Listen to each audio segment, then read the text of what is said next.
Sorry, the video cut off there. So yeah, so if you are going to use this valve, you need to make sure that you drain it out before the water temperature gets too low.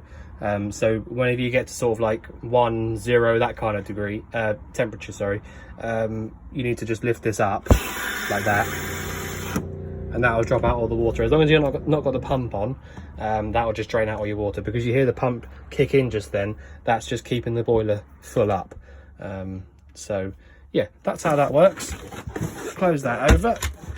So that's one of the ones to lift up a little bit just to close up.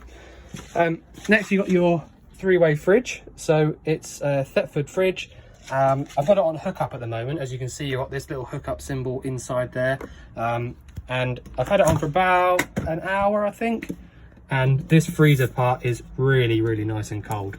So that's working exactly how it should. With these fridges, you need to leave them, if you're on electric, you need to leave it about 2 or 3 hours probably before it's actually really cold, top and bottom, because obviously the freezer part is up here and the fridge is down low. But the general idea is, if you get it cold first, either on gas or electric, perhaps the night before, or at least a few hours before you go away, and then when you're going to do that, you can click through here and select 12 volt, and that's for when your engine's running and you're driving. So that's why it's flashing at the moment, because the engine's not running, so it won't work. And then you've got gas as well, and that'll just light up like that. All right. So if I click it back over to electric now, because I've got the hookup plugged in, so I might as well just use it there. Plus, really, the electric gets it coldest quickest, if I'm honest. So next thing, we've got a gauge up here, which tells you the battery voltage at all times. So that's your leisure battery voltage. And then up here, you've just got a little display, basically. It's a solar controller as well. So you've basically got a constant feed from the solar panel powering up, because you've got a duo there. So that should be powering the leisure battery. So that'll be keeping it up. So that's why, even if you take the hookup out, this battery voltage stays really, really nice and high. You've also got the voltage here on the front, which is more of a proper solar controller one. But they both do exactly the same job and read the same. So they're both working as they should. What else have we got? So yeah, the first thing you're going to want to do if you come into your van and want to use it, you know, as a normal motorhome and get the water hot and things like that, is go up here, turn your pump on like I showed you at the start, then just come to the tap and turn it to the hot side. Wait for the pump to kick in, and just make sure that you've not got loads of air in the system. Okay, so just like this is fine. And then over to the cold as well. Just making sure there's no air. Make sure the pump runs off. Perfect. All right, nothing wrong with that at all. You have also got this filtered water down here as well, and that is just by the filter. There we go, I'll sort that out. In this locker here. So that's how that works. Your leisure battery sits under your passenger seat down there. You've also got under this seat here, I won't show you because it's a bit of a mess to get it all out and on a video, but you've got your RCD down there. So if you put a dodgy plug into one of the sockets around the van, then your RCD will trip down there. And I've written on the hab sheet, it's the RCD on the right hand side, because that has been replaced at some point for a new one.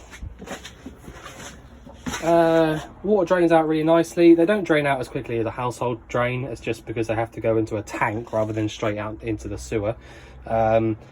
And like I showed you outside how to drain that out. 3-burner hob at the top. You will need an igniter or a clicker, so, you know, lighter or something like that, to light these up, because they haven't got an igniter on them.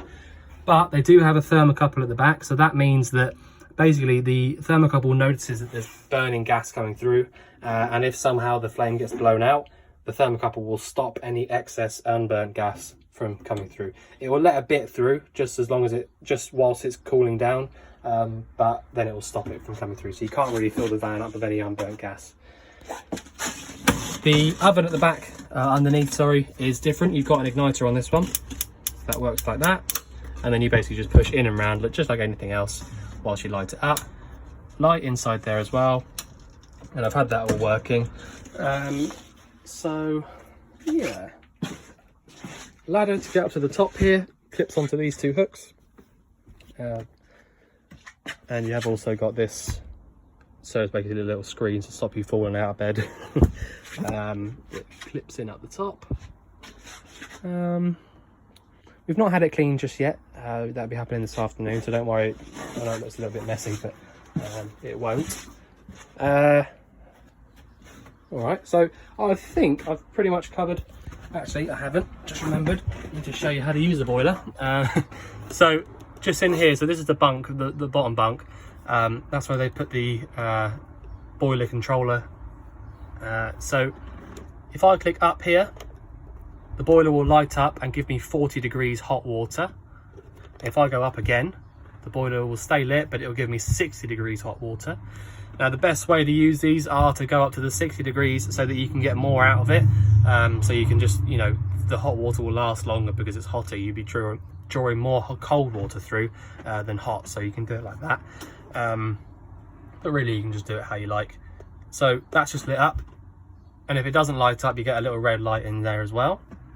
The orange light on the left hand side here means that the water is warming up, so once that gets to temperature, that will turn off. And if you have it down here on the heating only one, that orange light won't be on there. So if I just show you that now, back down to the middle for off, down 1 for heating only.